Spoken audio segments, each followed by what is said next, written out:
ఇదే షాజహాన్ ప్రిజన్. దీన్ని ముసమ్మన్ బుర్జ్ అంటారు. గోడలకి చెవులుంటాయి, గోడల దగ్గర మాట్లాడకూడదు అంటాం కదా. హలో ఎవ్రీవన్, ఇవాళ 4th and final day of trip. ఇవాళ ఓన్లీ ఆగ్రా ఫోర్ట్ ఒక్కటే కవర్ చేస్తున్నాం. సో ఇంకా బయలుదేరి ఆగ్రా ఫోర్ట్ ఎక్స్ప్లోర్ చేద్దాం. ఢిల్లీలో ఉన్న రెడ్ ఫోర్ట్ లానే ఇది ఆగ్రాస్ రెడ్ ఫోర్ట్. రెండూ కూడా రెడ్ శాండ్స్టోన్తోనే కట్టారు. ఆగ్రాలో ఉన్న రెడ్ ఫోర్ట్ అక్బర్ కట్టిస్తే ఢిల్లీలో ఉన్న రెడ్ ఫోర్ట్ అతని మనవడు షాజహాన్ కట్టించాడు. ఆగ్రా ఫోర్ట్ 90 ఏకర్స్లో స్ప్రెడ్ అయ్యింది.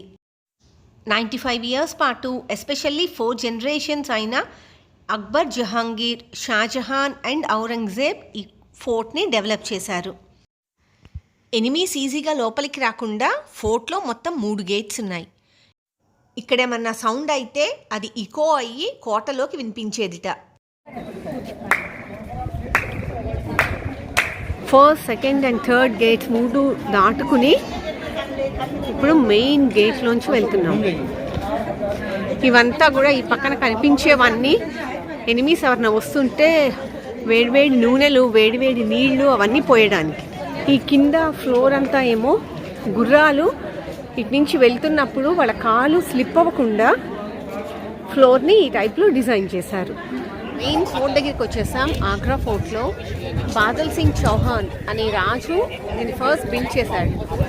ఆ తర్వాత గజ్నవి, తర్వాత రాజ్పుట్ రూలర్స్, నెక్స్ట్ లోడీస్, తర్వాత ముఘల్స్ తర్వాత బ్రిటిష్ వాళ్ళు ఆక్యుపై చేశారు. బ్రిటిష్ ఆర్మీ ఆక్యుపై చేసింది.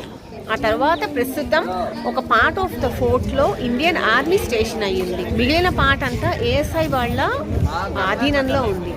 ఇంతమంది దీన్ని ఆక్యుపై చేసినా కూడా దీన్ని మెయిన్గా ముఘల్ ఫోర్ట్ అంటారు. ఎందుకంటే బాబర్, హుమాయూన్, అక్బర్, జహాంగీర్, షాజహాన్, ఎంటైర్ ముఘల్ రూలర్స్ అందరూ కూడా దీన్ని హోమ్గా చేసుకున్నారు కాబట్టి దీన్ని మెయిన్గా ముఘల్ ఫోర్ట్ అంటారు.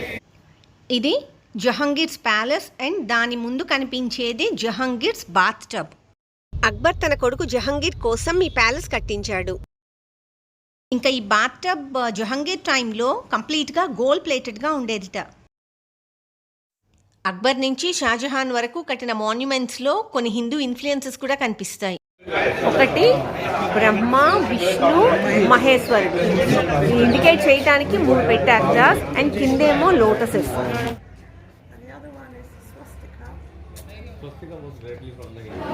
మనం జహాంగీర్ ప్యాలెస్లోకి వచ్చాం.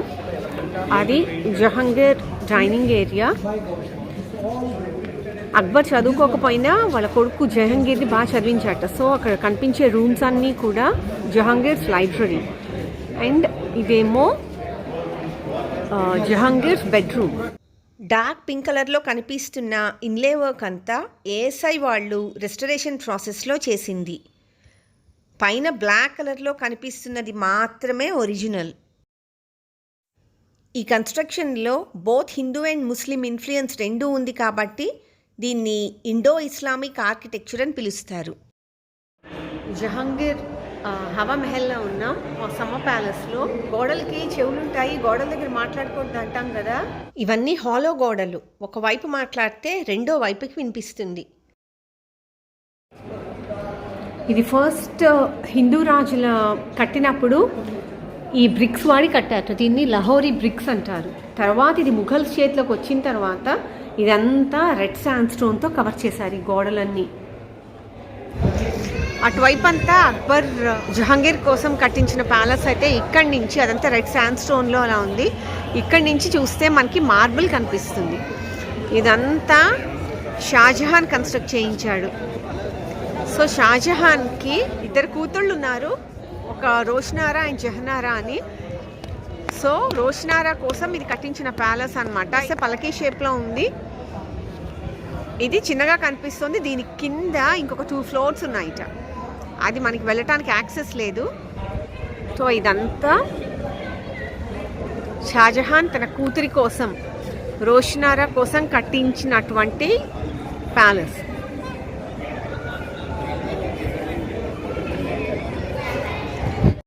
ఇక్కడి నుంచి తాజ్మహల్ కూడా కనిపిస్తోంది. Taj Mahal and fort walls. మనం ఇక్కడి నుంచి చూస్తే మొత్తం 2 మోడ్స్ కనిపిస్తాయి. అదేమో ఔటర్ మోడ్ అక్బర్ టైంలో కట్టింది, అదంతా నీళ్లతో నిండి ఉండేదిట, మొసళ్ళు అవన్నీ అందులో వదిలేవాళ్ళు. అండ్ ఇదేమో ఇన్నర్ మోడ్, సెకండ్ మోడ్, ఇదేమో ఔరంగజేబ్ టైంలో కట్టింది. ఇందులో వైల్డ్ యానిమల్స్ అన్నీ వదిలేవాళ్ళుట. ఇది ఆగ్రా ఫోర్ట్లో ఉన్న one of the richly carved and stunning rooms.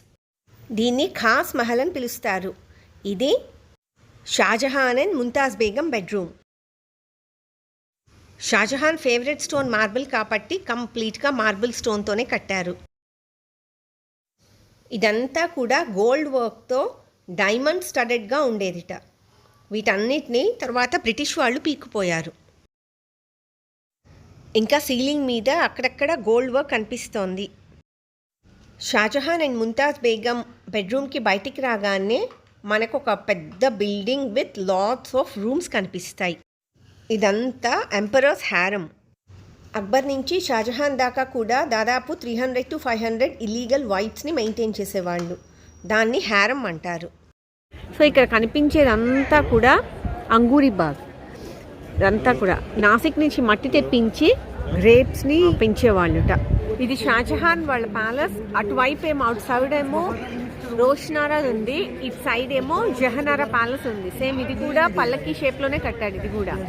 So ఇద్దరే కూతుళ్ళు రోషనారా అండ్ జహనారా తన ప్యాలెస్కి 2 వైపులా కూతుళ్ళ ప్యాలెసెస్ కట్టించాడు. ఇంకా ఆగ్రా ఫోర్ట్లో అందరూ ఈగర్గా ఎదురు చూసే ప్యాలెస్ దగ్గరికి వచ్చేసాం.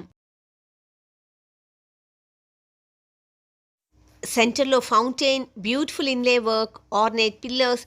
ఈ పిల్లర్స్ మీద ఉన్న ప్రెషస్ అండ్ సెమీ ప్రెషస్ స్టోన్స్ని వరల్డ్ ఓవర్ నుంచి సోర్స్ చేశారు. 5 స్టార్ హోటల్స్ని తలదన్నే ఈ ప్యాలెస్ని ముసమ్మన్ బుర్జ్ అంటారు. ఇది షాజహాన్స్ ప్రిజన్ అన్నమాట. ఔరంగజేబ్ షాజహాన్ని 18 years ఇక్కడే హౌస్ అరెస్ట్ చేసి ఉంచాడు. ఇది వరకు రోజుల్లో యాక్సెస్ ఉండేది, కానీ ఇప్పుడు ఇన్లే వర్క్ అంతా పాడైపోతోందిట. అందుకని టూరిస్టులను ఎవరిని అలౌ చేయట్లేదు లోపలికి. షాజహాన్ చచ్చిపోయేదాకా కూడా ఆ బాల్కనీలోనే కూర్చుని తాజ్మహల్ని చూస్తూ ఉండేవాట. ఇది జహంగీర్ పార్లమెంట్. దీన్ని దివానే ఖాస్ అంటారు. అంటే మినిస్టర్స్తో మీటింగ్స్ పెట్టుకునే హాల్ అన్నమాట. ఇది బ్లాక్ ఆనిక్స్తో చేసిన జహంగీర్స్ థ్రోన్. బ్రిటిష్ వాళ్ళు వచ్చినప్పుడు ఫిరంగులు పేల్చారట. సో ఆ ఫిరంగి గుండు అక్కడ తగిలి, అక్కడ హోల్ కనిపిస్తోంది కదా, ఆ ప్లేస్లో గుండు తగిలి అక్కడ చిల్లు కూడా పడింది. రాజు థ్రోన్కి ఆపోజిట్గా ఉన్న ఆ మార్బుల్ థ్రోన్ మీద ప్రైమ్ మినిస్టర్ కూర్చునేవాడు.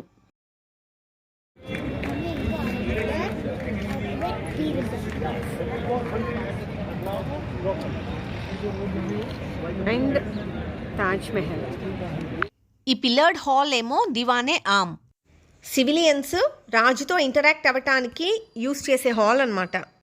అక్బర్ కట్టించాడు, తర్వాత కాలంలో షాజహాన్ రెనోవేట్ చేశాడు. అక్కడ కనిపించే రాజు కూర్చునే మార్బుల్ స్ట్రక్చర్ అంతా షాజహాన్ రెనోవేట్ చేసిందే.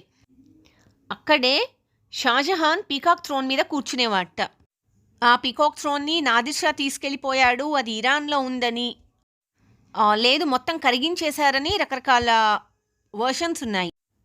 ఆ పీకాక్ థ్రోన్ మీద ఉన్న కోహినూర్ డైమండ్ని మాత్రం లండన్లో ఉన్న టవర్ ఆఫ్ లండన్లో ఉన్న జ్యువెల్ హౌస్లో చూడొచ్చు. ముఘల్స్ టైం తర్వాత బ్రిటిష్ వాళ్ళు వచ్చారు కదా, సో ఇది వాళ్ళకి గుర్తు. ఒక ఫ్యూ పాయింట్స్ చెప్పాలనుకుంటున్నా. ఫస్ట్ థింగ్ ఏమో హోటల్ గురించి. ఎస్పెషల్లీ దాస్ ప్రకాష్ చూస్ చేసుకోవటానికి నేను మెయిన్ రీజన్ ఏంటంటే ఫుడ్. సో ఇక్కడ ఎస్పెషల్లీ సౌత్ ఇండియన్ థాలీ దొరుకుతుంది, ఇడ్లీ, దోశ ఇవన్నీ దొరుకుతాయి. ఇంకా రూమ్ గురించి చూస్తే ఇనిషియల్గా చిన్న రూమ్ ఇచ్చారు, ఆ బాత్రూమ్ కూడా అస్సలు బాగాలేదు. చేంజ్ చేయమని అడిగితే ఇమ్మీడియట్గా మాకు చేంజ్ చేసి ఇచ్చేసారు, bigger and better room. So నాకు ఫుడ్ వైజ్ నచ్చింది అండ్ రూమ్ వైజ్ కూడా నాకేం కంప్లైంట్స్ లేవు. And second thing commute.